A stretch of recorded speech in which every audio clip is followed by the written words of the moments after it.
Once again to ARTBreak, everyone. I think as probably most of you know by now that next year will be the KIA's 100th anniversary. And it's also the 100th anniversary for what is now known as the Kirk Newman Art School.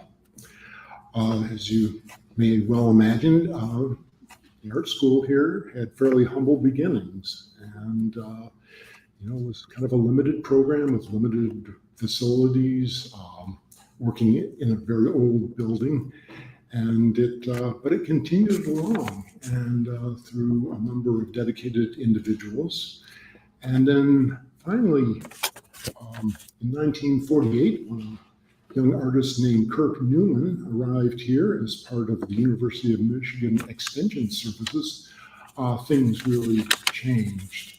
Kirk, I think, had a rather unique vision for what adult art education or art education, community education could be. And over the years in which he became the director of the school, things really developed into what they are now, which is really one of the largest community-based art schools in the country. So with this in mind, I think we're very pleased to welcome the new director of the Kirk Newman Art School, Leslie Donaldson. And as you hear, I think Leslie brings a wide varieties of skill and experience to the job, but I think also has those qualities of vision and enthusiasm that were certainly integral to Kirk's approach to community art education. She'll be talking more about her individual various experiences and jobs. I'll just mention that she does have applied art background, and she has an MFA from the Rhode Island School of Design and Painting and Printmaking. And then she has really a lot of experience in community art organizations. For almost 8 years, she was the executive director of the Arts Council of Greater Lansing.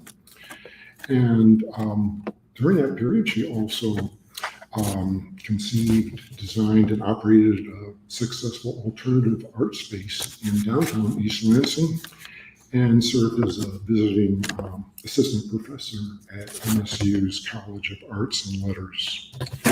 She later went on to become the director of Interlochen's College of Creative Arts, which is an institution unlike the KIA school. It's a continuing education program for adult learners.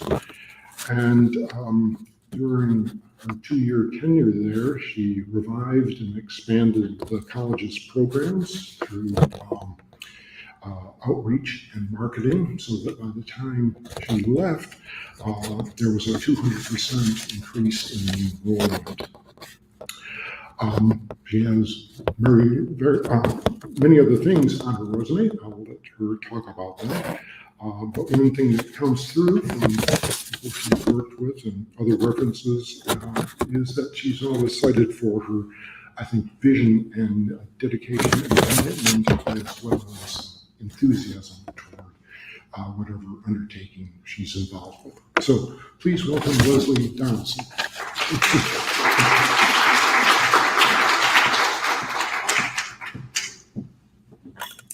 My goodness.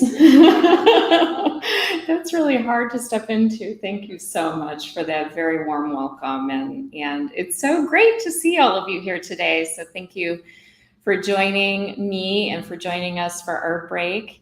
And I see some familiar faces in the room, so I'm really pleased to have you here as well today. I'm going to put on my glasses because I need to refer to my notes, and I'm going to slide my microphone over here just a little bit. So I joined the KAA, I proudly joined the KAA as director of the school on June 1st. So I've been here about 4 months. And I come here after having, as was mentioned, a long career, about 20-year career in arts management and community development work. So I'm going to share a little bit more about my career highlights, which I hope will give you a little bit of context into some of the things I'm thinking about for the school. And I'll also share with you a bit about what I've seen in the school thus far and some thoughts for the future. And I'm hoping that we'll have some time at the end where I can invite your input regarding some of the program ideas and other opportunities that you might hear me talk about today. So again, I just want to thank everybody, particularly the museum education team, for welcoming me here today. So let me jump right into it. So I'm a Michigander, and I grew up in this place. This is me taking a picture out of the airplane window. So I'm from Traverse City, Michigan. And I am actually fortunate to be the product of a very strong public school system in which there were a lot of arts prevalent in the public schools. And that allowed me the opportunity to experience a wide range of visual arts and music instruction. I took college prep art class in high school, which I think might be unheard of today. I also played the viola for many years in high school orchestra. So I pursued my artistic passions in college and eventually graduated with my BFA from this place on the left-hand side, Michigan State University, which might be familiar to some of you. And then later my MFA in painting and printmaking from RISD. While I was at RISD, because I do have a love and an interest in music, I also studied at Brown University in their electronic and computer music program. That's what it was called then. I'm sure it's called something else now. Just so some of you are really interested in my art making. And quite honestly, I haven't really been in the studio as of late, but this is just an example to give you a little bit of an insight into my art making process. So the image on the far left-hand side is actually a found sculpture that I make. I like finding objects and assembling them together. And I've made hundreds and hundreds of these, which I then use to create characters from. So the character in the middle is a direct sort of visualization of that sculpture. And then I use those characters to actually create patterns and more elaborate sort of creatures.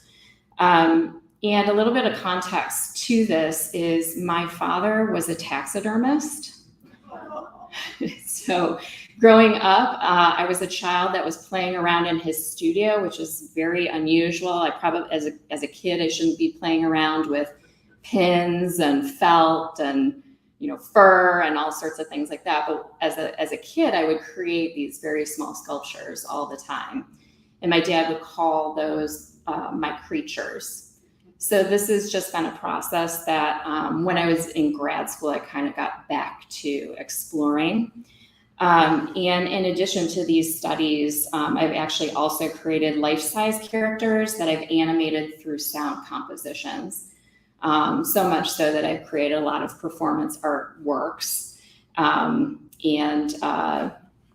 that is there's a gallery I'll show you in a moment that kind of was a space in which I did a lot of those pieces at.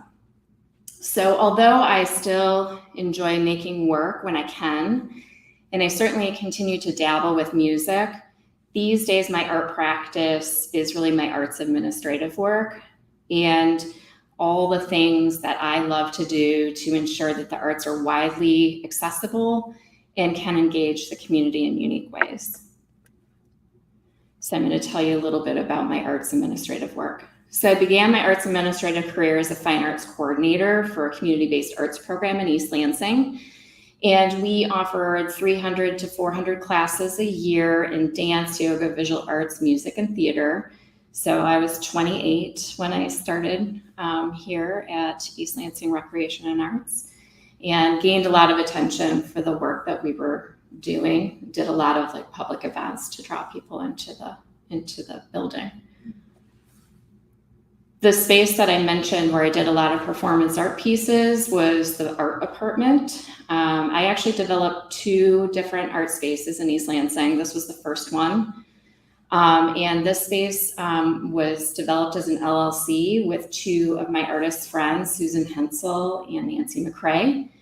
And together we curated unique exhibitions that became regionally known as an arts laboratory, offering immersive installations and some of those performance art experiences. The second space that I developed in East Lansing was called Scene Metrospace, and I created this gallery in an old converted bank building with the support of the City of East Lansing. Scene offered a range of installations and performances and creative happenings. All sorts of stuff was going on in the space. And I was able to invite regional as well as national artists to participate and show their work there. The space gained a lot of attention during that particular moment in time. This was around 2003, maybe 2004. And it served as a driver for the city's downtown economic development strategy. And for those reasons, it was actually recognized as the best practice model under Governor Granholm's Cool Cities initiative. I don't know if any of you remember that. A few of you do. Yeah, I think Art Hop was also listed as one of those best practice models for Cool Cities.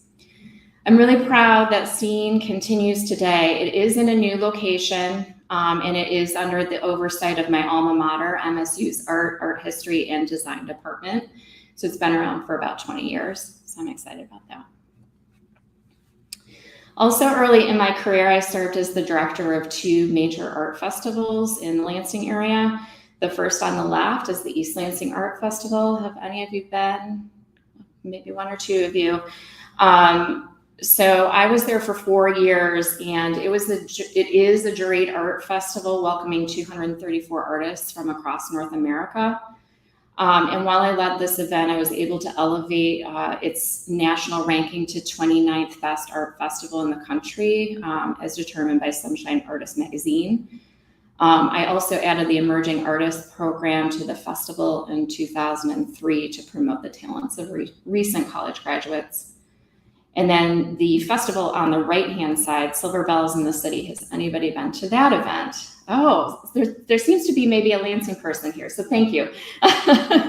Silver Bells in the City is downtown Lansing's largest one-night festival located at the state capitol. The event is held annually on the Friday before Thanksgiving and draws an attendance between 80,000 and 150,000 people in one night. It features a number of activities, including an electric light parade, fireworks over the Capitol Dome, and ceremonial lighting of the state's holiday tree.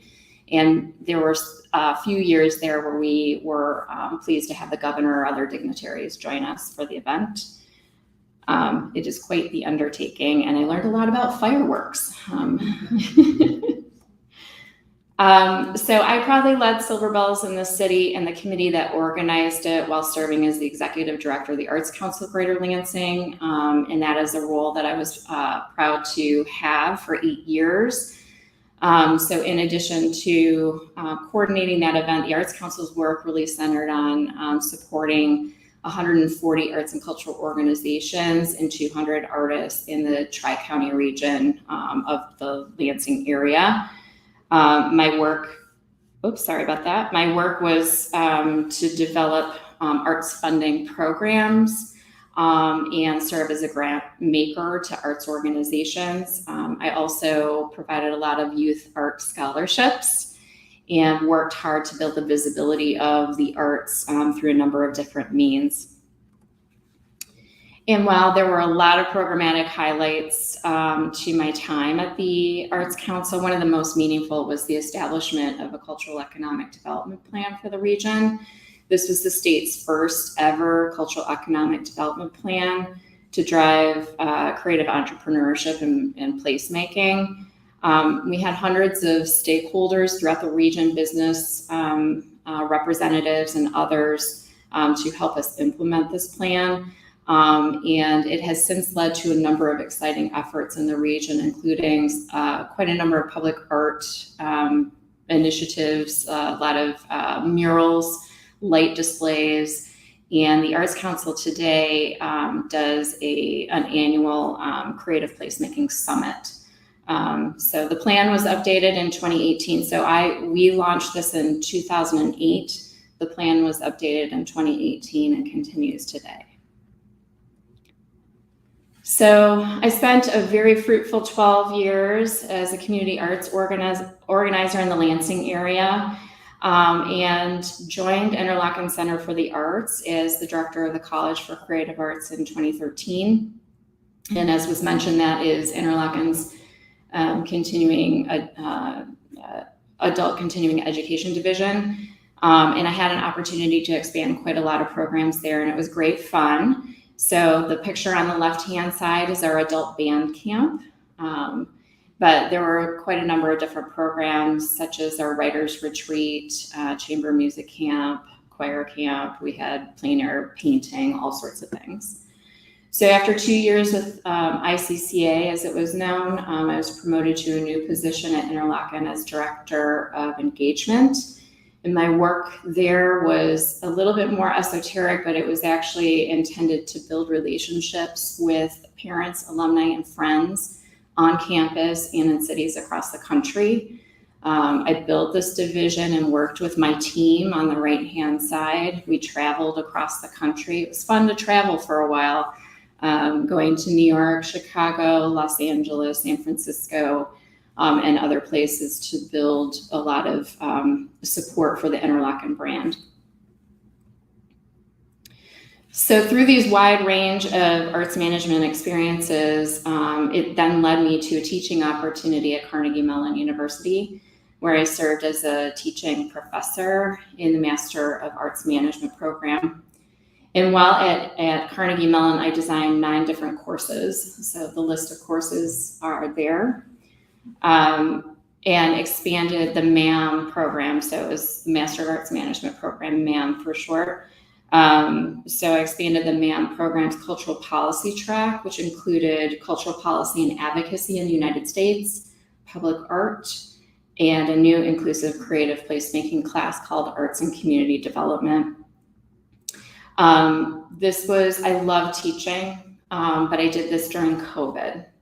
And as you know, how we are all impacted by COVID, I have to say that the continual shift in modalities of teaching 9 classes, it killed me, unfortunately. It proved to be very challenging, and it unfortunately affected my health. So I had to make a decision about whether or not I was going to continue to teach or not. So teaching is always and will continue to be a love of mine.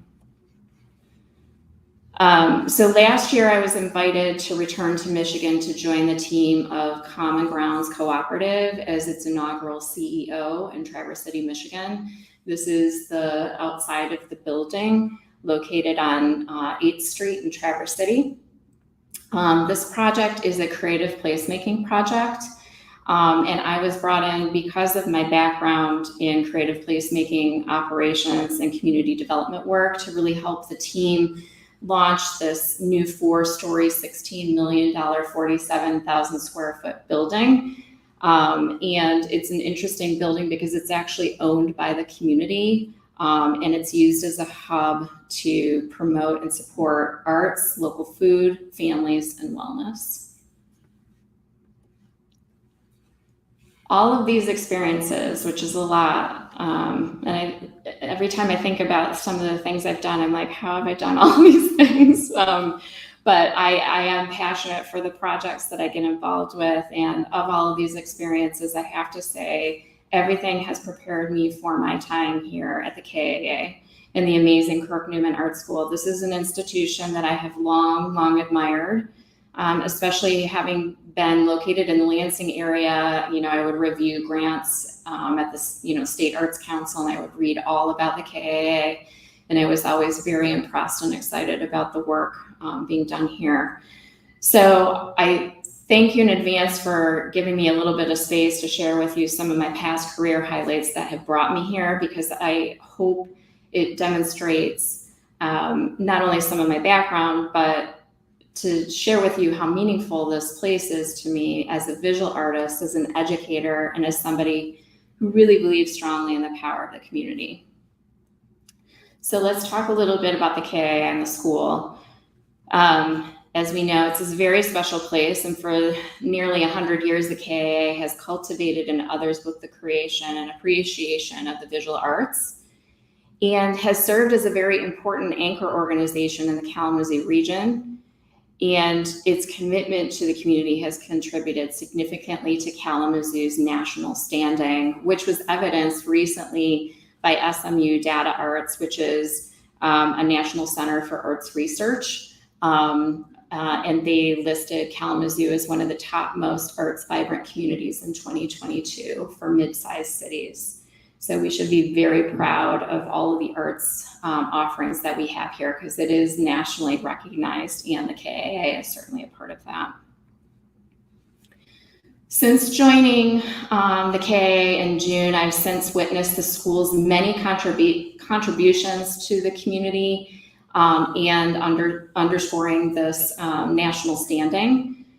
So whether it's ceramics, photography, drawing, painting, fiber, jewelry, printmaking, sculpture, or some of our incredible enrichment programs that we offer, our dedicated staff and incredibly talented faculty help mentor students and make the KIA home for so many. And it's been incredible to see the camaraderie of everybody together, this amazing team, and to witness the work that comes out of the students in the school. And as we all know, in addition to the talent that's here, we have incredible studios, equipment. It really is unsurpassed. I think it's all the more reason why this place is so very special. So just a few highlights. As one of the largest community arts based schools in the country, last year we offered a staggering total of almost 500 classes. Can we even believe that? It's incredible. And they are all presented here.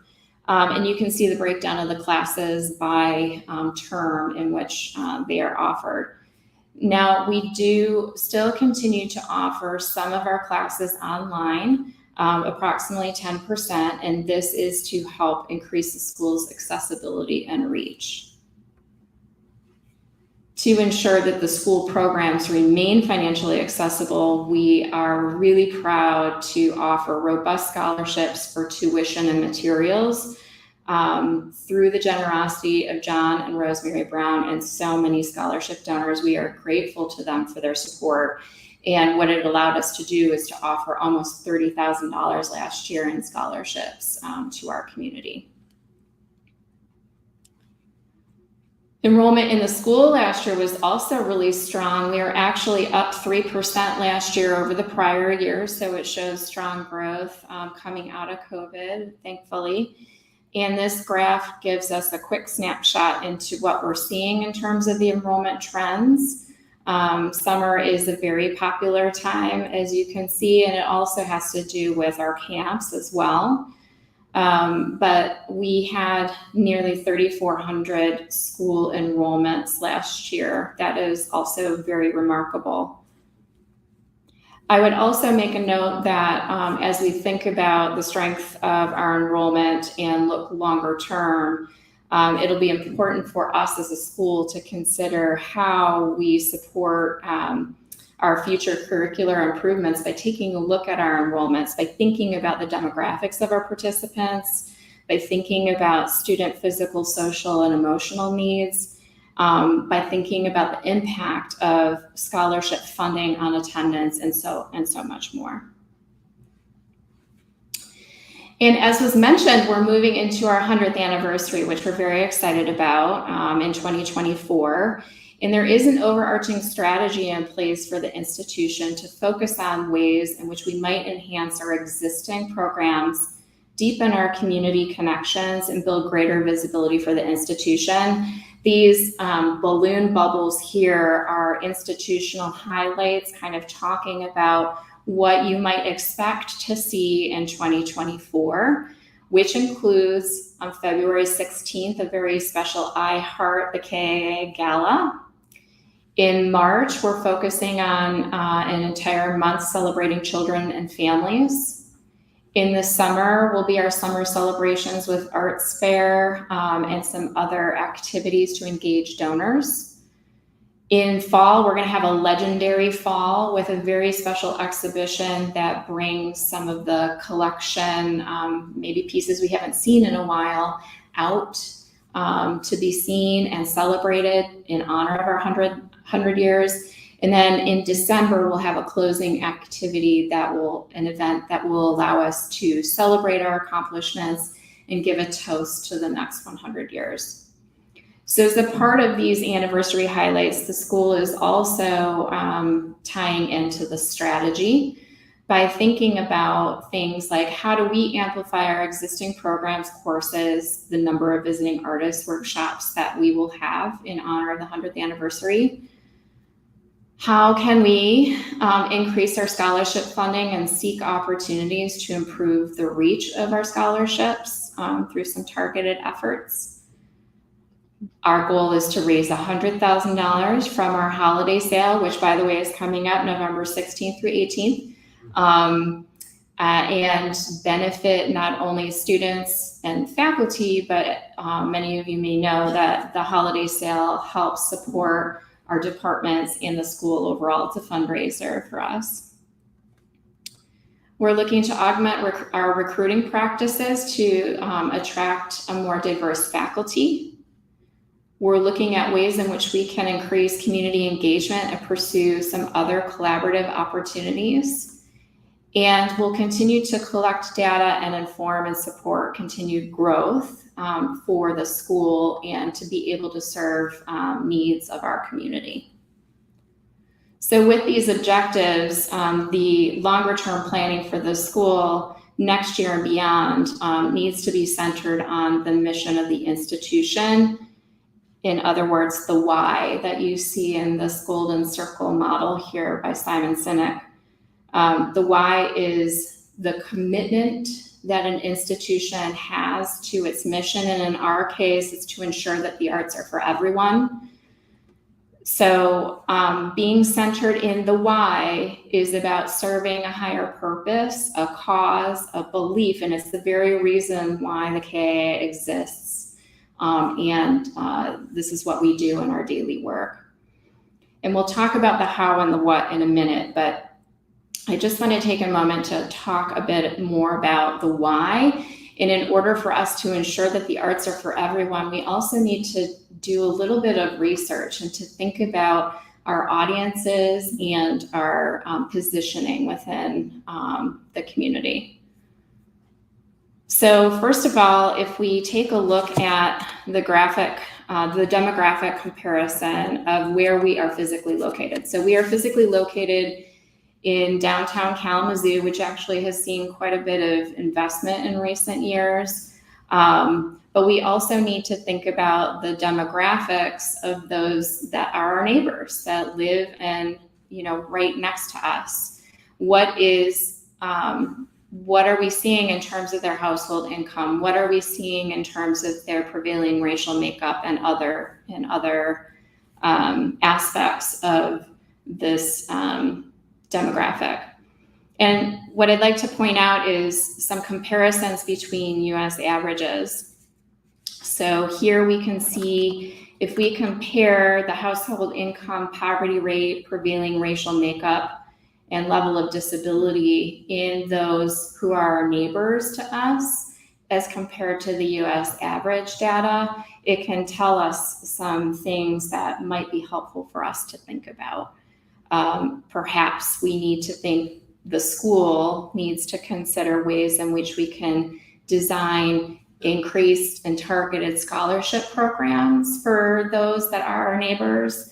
How can we think about creating more diverse arts programming, or maybe programming that helps support those that have disabilities?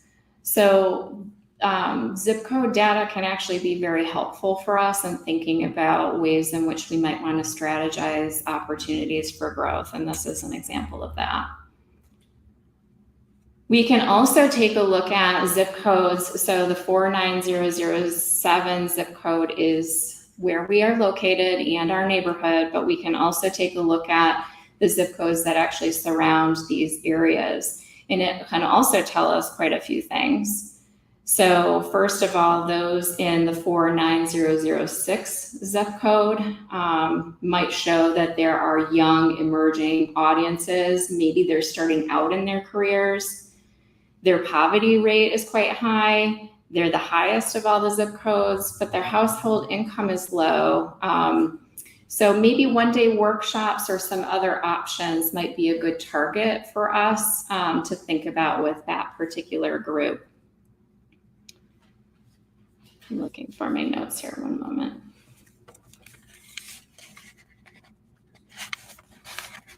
I always find zip code information to be very helpful in sort of thinking about what you can do with any sort of programs and to understand a little bit more about your audience.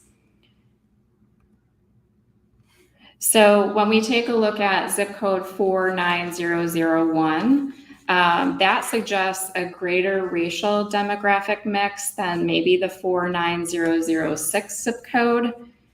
The employment rate is higher, the median age is older, and there are a larger number of children under the age of 18 in the household. So this might be a great demographic to target a diverse range of family programs, for example. Maybe, parents coming with kids for programs in some way, shape, or form.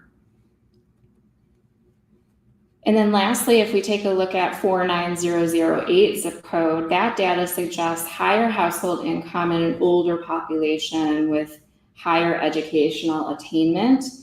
Persons in this zip code have a higher instance of those who haven't been married, interestingly. So they have more disposable income and may be interested in bringing a date or friends or others to arts programs. So something that's helpful for us to think about. I would also say too, some data that I did this program comparison a few months ago, and I recently updated this program data comparison because the art school just recently made a slight tuition increase, and that really was in response to covering the increased costs of heat and lights and supplies. We're all feeling these increased costs. And so we very carefully made a very slight increase to our tuition. So I took a look at what that tuition rate would be per contact hour. And you can see where it's highlighted in red, in the red circle, we still remain competitive, if not the lowest cost program as compared to some of these others. Now, I have to say that, it's hard to compare apples to apples with a program like ours as compared to some of these others. So for example, number one is us. Number two is the Flint Institute of Arts. So we're both very similar in our makeup. We're affiliated with a museum. We're both located in similar size and type MSAs or metropolitan statistical areas. So our comparisons are probably the closest. Number three is a standalone nonprofit community arts institution. It is in an affluent area, but it also offers exhibitions and an art festival. So it's kind of helpful to take a look at what they're doing. Interlochen College for Creative Arts, which is the program that I formerly oversaw, is sort of a art camp experience. And you can see it's one of the most expensive on the list here. CCS, and CAA, so CCS is in Detroit and CAA is Cleveland Institute of Art. They're both affiliated with institutions of higher education. Their continuing education programs offer something a little bit different, but at the same time, they do also offer beginning painting classes, just like we're comparing here. So I think that with careful study, we can do rate analyses like this and ensure that we always remain affordable for our community. And where we need extra support, we can also look at underwriting and other opportunities for increased scholarship to make sure that arts are accessible for everybody. So that's a little bit about framing the why. How do we make the arts accessible? But the process for how we go about this can be complex, especially in today's environment. And so we might look at some processes to ensure that the arts are for everyone. So an example I found inspirational was from the Toronto Arts Foundation. They actually support community arts education using 4 facets, and I'm going to talk about what these are. The first is focused on creating well-being and safety for students participating in community arts education, so creating space that is physically safe and also provides participants a sense of social and emotional safety. Equity and inclusion is their second facet recommended, and that it be important to understand the social and historical context of the community in order for us to best provide an opportunity for all to participate. Their third facet is focused on authenticity and identity, that we as an institution have integrity, be authentic, and rooted in our identities as a means to inspire and empower the same in our participants. And lastly, that we are creative and we embody artistic excellence and share skills and techniques that help participants build their skills and be inspired in their own creativity. So if we think about this as a framework for the how, then the what starts to become a little bit easier. We can consider the classes, programs, and the things that we provide within this framework. So well-being and safety, it's just creating the space, physical, emotional, and social. The equity and inclusion component, it's all about expanding accessibility. How do we be authentic and support identity? And that's through empowering others to do the same. And through creativity and technique that allows us to build skills. And I already feel like there's so many components of this that the Kirk Newman Art School embodies, but there are many ways in which we can enhance these things going forward. So there's a number of different ways in which we create space, and I can just focus on one, for example, and that would be our wellness courses that we offer, like yoga and movement. But an opportunity for growth for us might be expanding what we do for creative network nights. The school currently alternates between offering a hands-on event and an open house each spring for the community to participate, but why not focus on expanding some of these creative network nights as a strategy to engage particular audiences that I was mentioning previously? So for example, maybe we can engage those families in 49001 through arts experiences with their kids. Or maybe we can offer more date night, friends night type of offerings targeted toward young professionals in zip code 49008. Just a thought. When we think about the second objective, focusing on supporting equity and inclusion, there are a lot of ways in which the school already is very successful in achieving this, such as our low-cost courses, as I've previously mentioned or demonstrated, and our robust scholarship program. But some opportunities for growth might be maybe we pay what you can day. Something that is simple that, could be started as a pilot. Maybe it's in our 100th anniversary year and we test it out then and see how it goes from there. With the ultimate idea is that we're prioritizing arts access and equity in the school. The third of that framework being authentic and inspiring and empowering others to do the same. Really, some of the great things that we do now include, obviously our great faculty and staff really are inspiring within themselves, and our post-baccalaureate residency program, which invites recent college graduates to participate for a year with us for mentorship and creative development opportunities. So those are some great ways that we currently do this, but areas of growth for us might be additional collaborations with external partners. I mean, maybe there's an opportunity to create art that integrates with storytelling or local history or other art forms or training experiences. Maybe it's mural making, I don't know, but looking at the needs that are out there and looking at ways in which we can partner with external partners that are mutually beneficial for both.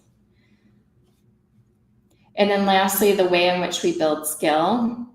I think we do that very, very well through the Kirk Newman Art School, through our instructors, through the studios that we offer, and so much more. But maybe a way that we expand is through our visiting artist program.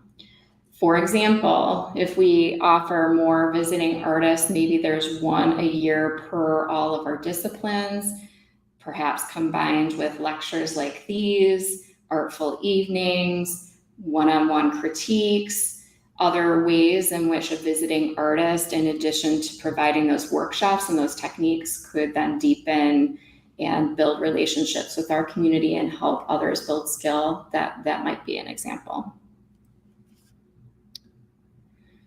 So now that I've shared quite a bit with you, there's a lot of data that I shared. I tried to keep it simple, but I'm also really curious about your ideas, and I'd love to open it up to the floor for a little bit of dialogue.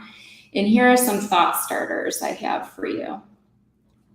What facets or programs that I mentioned today resonate with you? What opportunities do you feel are missing? That's probably one of the ones I'm most interested in. And then lastly, are there community needs that we might fulfill that I'm not aware of? And I'm wondering if you all would feel comfortable joining in a conversation for a few minutes to kind of talk about some of these things. I'm just really curious to hear from you. Anybody have any thoughts? Yes. I just moved here from Oregon. I'm a professional artist. I'm interested in being a faculty member at some point. And I guess I was kind of curious, what do you look for in a faculty member? And then how do you see the faculty growing under your leadership, specifically in class offerings, which you kind of talked about, but then also wage offerings? For professional working artists, just like living wages. Yes, I absolutely agree. And so the question was, tell me your name. Laura has asked the question. So Laura has just recently moved to the Kalamazoo region, so welcome. And Laura is interested in becoming more involved with the KAA and the school, particularly interested in teaching, and had some questions about how do we think about course offerings under this vision, how do we think about hiring faculty, and how do we think about wage equity. Those are all things that I am with you on. And I think as a part of us continually taking a look at what our offerings currently are and areas where we could potentially grow, there's a little bit of strategy that I am very fortunate to work with a number of talented department heads in the Kirk Newman Art School, where we get together and we think about ways in which we can grow or areas of opportunity in which maybe something is missing. So first of all, I'd encourage us to have a conversation. But secondly, quite honestly, there are some physical limitations that we have at the school. Many of our programs, we are maxed out currently. So we have to think creatively about ways in which we can deliver experiences either that Maybe they're one-day experiences or workshops, or maybe there are things that we can do online, or maybe there are things that we can deliver programs in new and unique ways. And not to downplay the incredible wealth that we have of the studios, because that is really what is important here as well. But for us to think a little bit strategically about that and where there are areas of growth. And as far as the pay equity is concerned, that is a large concern that I have. We want to make sure that our faculty, our department heads, and staff all feel that this is a place that they can come to, that they're committed to, and that they know that they can create a living wage. And there are a number of ways in which we really try to work to take a look at that. So probably more than what we can share today, but I'm very happy to talk with you more on that one-on-one. Yeah. Yeah, you're welcome. Yes, please. I was very involved in the art detective program right from its creation. And at one point we had this fantastic relationship with the Kalamazoo Public Schools that Susan initiated way back. And it brought in a completely different population into this building that was absolutely exciting. But I feel we didn't pick up on that and support that, so that there were other ways for that population to come in and feel comfortable and have access to these programs. And it was a missed opportunity. That connection has since subsided, and I don't know if there's others out there, but that brought us people who never walked into this building before. So we gotta find ways to do that again and do it better. And tell me your name. Pam. Pam. So Pam was talking about her involvement initially with Art Detectives, and how that program was a great collaboration with the public school system. And at one point, we were bringing in a lot of students from the public schools to participate in not only those programs, but probably other programs, or the potential for other programs at the KAA. And so I think the question is, from Pam, if I can, you tell me if I'm capturing it correctly. So the question is, what can we do to pick back up on that again and connect and ensure that, especially for the little ones, that we're able to provide programs and art connections. But the whole family was here. The moms and dads, grandparents were here. It was an inclusive thing. So it's not just bringing them in and replicating that again, but that there's a follow-up. There's other ways they can be connected. I mean, I remember trying to promote the scholarship program to some of those little kids, and it was an arduous ordeal to do that. It's got to be more seamless. It's got to be more friendly. And I absolutely 1000% hear you and agree. So what Pam was also talking about was it became an inclusive family event where when the youth come in, the parents come in and the grandparents come in, and there are greater opportunities to reach the community. And I know from my own personal experience playing in orchestra as a kid, I brought along my mom into classical music because I was the one that was playing it. So I do think that there is opportunity for us to consider and to think about how can we design those family programs in such a way that is inclusive in that way. And I guess some of the questions that your comments raise in my mind have to do with what are the current barriers that we're seeing, or maybe we're not aware of what those barriers are. Maybe it's a capacity issue in the schools. Maybe there's a structural issue here at the institution that we need to take a look at.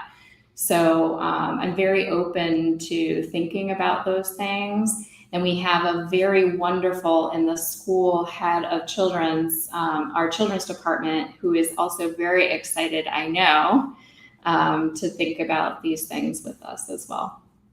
So thank you for that comment. Yes, please. No questions or comments. When we have those open houses, we have a lot of people come in, a lot of people come with kids and family, you know, and try the different studios. But I don't think there's any follow-up or getting their emails or addresses to know when we're having classes that they showed enthusiasm to see those and to follow up and say, hey, here's these classes.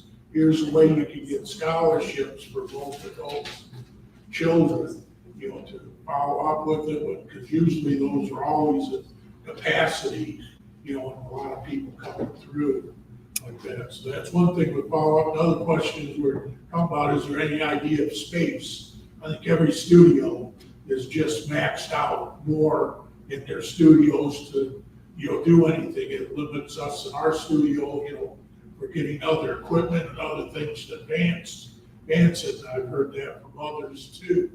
And if there's any ideas or how that could be done in the future, I know it's not a short-term thing.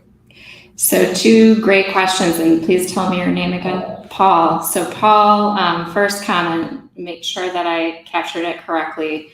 Paul was making a comment about how when we have our hands-on experiences or open houses, that there appears, or what it feels to be, maybe a lack of follow-up or opportunities for those that came through the door to participate in classes or know about future classes or know about future scholarship offerings and that sort of thing. And I think you've kind of touched on something that is also near and dear to me, which is the opportunity to build relationships and to steward relationships. It's not simply, it's hard to maybe sometimes even walk in the door of this grand institution. But once you're in the door and you actually see what's here, how do you navigate? How do you understand what the institution has to offer for you if you just don't have the information? So I think that point is very well taken, and something that I am certainly thinking about and considering. And to your second point, if I remember correctly, we are maxed out in our studios. And we would like to bring in more students. So we have to think, from my perspective, I think there's a couple of things. One, I would love to, this sounds very clinical, but I would love to do an audit of the peak times in which classes are being offered, and if there might be opportunities to offer classes at different times, even if I don't even know if we have the capacity to do that within our staff and with our structure. But it is something that we could take a look at as a part of an audit. The second thing that comes to mind, Paul, is I think perhaps there are opportunities for us to collaborate with maybe other organizations that might be outside of our institution, that we are bringing maybe equipment and skills to, and they're matching. That's a possibility. And then I think thirdly, they're knowing that there is this sort of desire to expand our physical footprint. I think there are just general broad conversations about in what ways might we do that as an institution so that we can look longer term. So I want to assure you that these are things that we are talking about. They're things that I'm thinking about. And I'm always open to more feedback and more ways in which you might think of ways in which we could expand. Yeah. I think we have time for one more. Yeah, please. Yes, I'm a docent, and we used to have many school groups, and we had a wonderful person heading and communicating with the schools, Michelle Simeon, and also Susan, and bringing in the schools. And we don't have that anymore. There's barely anything for the docents to do now. There's no schools coming in. So we need somebody to have that, to bring the schools back in so the docents can show this wonderful institution. Yeah, absolutely. So the comment, tell me your name again. Norma. So Norma's comment was about, as Norma serves as a docent, it feels like there isn't a lot for the docents to do at the moment. And so what are those opportunities to there was, it sounds like maybe some structure in place and some individuals that helped sort of facilitate those relationships coming into the institution. And what might we do going forward? I can tell you that as a part of the museum education team, this is outside of my division, but the museum education team will soon be bringing on a new director of museum education. And so it's my understanding that that individual comes with not only that experience, but will also be working with the museum education team to be thinking about ways to do that. So I'm crossing my fingers and hoping that we can figure out ways to engage more of those kids and more of those opportunities. Yeah, thank you. So I know we just have a few minutes left, and in our time that we have left, so first of all, I always invite you to come and talk to me anytime. So my office is located, I don't know if everybody knows Denise Lasecki, but my office is in her old office. So I'm located between Studio 2 and 4.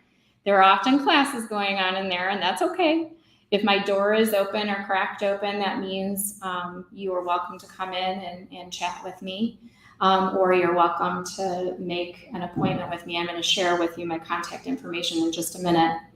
But before I do, if you haven't had a chance to see this incredible show, which is just right over here in this gallery, it is the biennial Kirk Newman Art School Faculty Review. We had a lovely opening on Friday night, highlighting 40 of our current artists, educators that are involved with the school, and we also invited some former faculty and former school directors to participate and have their work in the show. And you will also see a very special Kirk Newman piece in the show. It was a lovely show. I had such fun collaborating not only with everybody with their submissions, but collaborating with the curatorial team to help select and curate the show this year. So it was really a lot of fun, and I hope you get a chance to see it. The show is extra special because it kicks off our 100th anniversary, because even though it opens now, it goes into January of next year. So please see that and a few other highlights. So we've got winter classes enrollment opening soon. So on Monday, October 30th, members are invited to get their classes. So, and then the following Monday, the public will be invited to enroll in classes. So winter, as you know, one of our most popular seasons of the year. So if you're looking to get your spot in a class, I hope please put those dates on your calendar. Please also mark your calendars for the holiday sale. And I have to say this year, it's our 50th holiday sale. I can't believe it.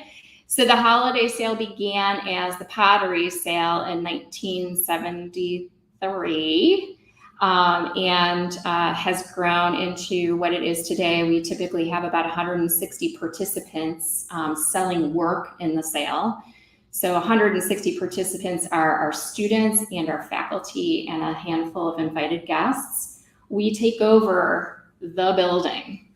So we hope that you consider joining us for the sale. Again, as you remember in my presentation, we're trying to raise $100,000 this year. And remember that 65% of that actually goes to those participants, so to the students and to the faculty, and the rest helps support the departments in the school. So it's an important fundraiser for us.